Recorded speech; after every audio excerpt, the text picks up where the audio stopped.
The dangerous situation in Iran has escalated. Iranian Vice President Mohammad Reza Rahimi has announced that if Western countries place any more sanctions upon the nation, there will be a military blockade of the Strait of Hormuz. Their blockade will refuse to allow any ships to pass, including oil tankers. This is a very serious threat considering 1/5 of the world's oil passes through this strait. It is a very serious threat to the world oil supply and a major threat to oil profits that dominate Western society. If history has shown us anything, it is that any threat to the control of oil or the supply of oil will be met with violence.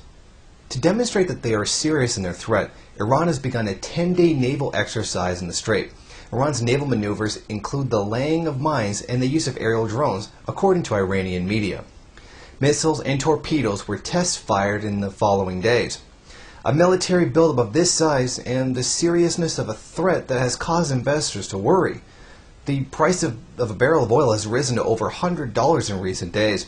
The amount of oil coming out of Iran is significant as well. Iran is the third largest exporter of oil in the world. The threat of a shortage of oil will be taken quite seriously by the U.S. and its imperialist allies. The U.S. is clearly worried about what effects this is having, and the effects that will happen if a blockade does indeed become placed. A State Department spokeswoman, Victoria Nuland, answered these statements by Iran on Thursday, calling the move to block the oil and the Strait of Hormuz irrational behavior. One can only guess that the international sanctions are beginning to feel the pinch, and that the ratcheting up of pressure, particularly on their oil sector, is pinching in a way that is causing them to lash out. The U.S. is well aware of the invaluable nature of the strait.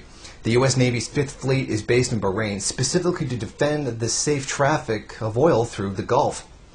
This is the main reason for maintaining a significant naval presence in the region.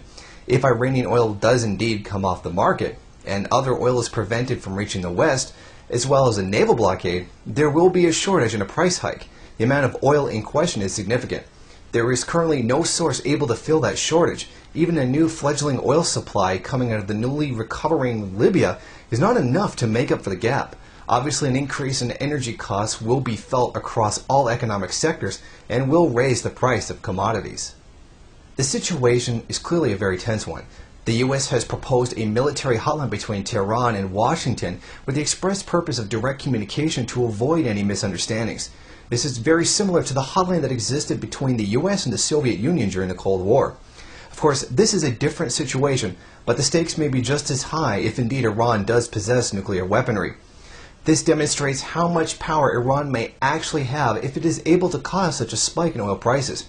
It may appear that the embattled Middle Eastern nation may not be as defenseless as previously thought.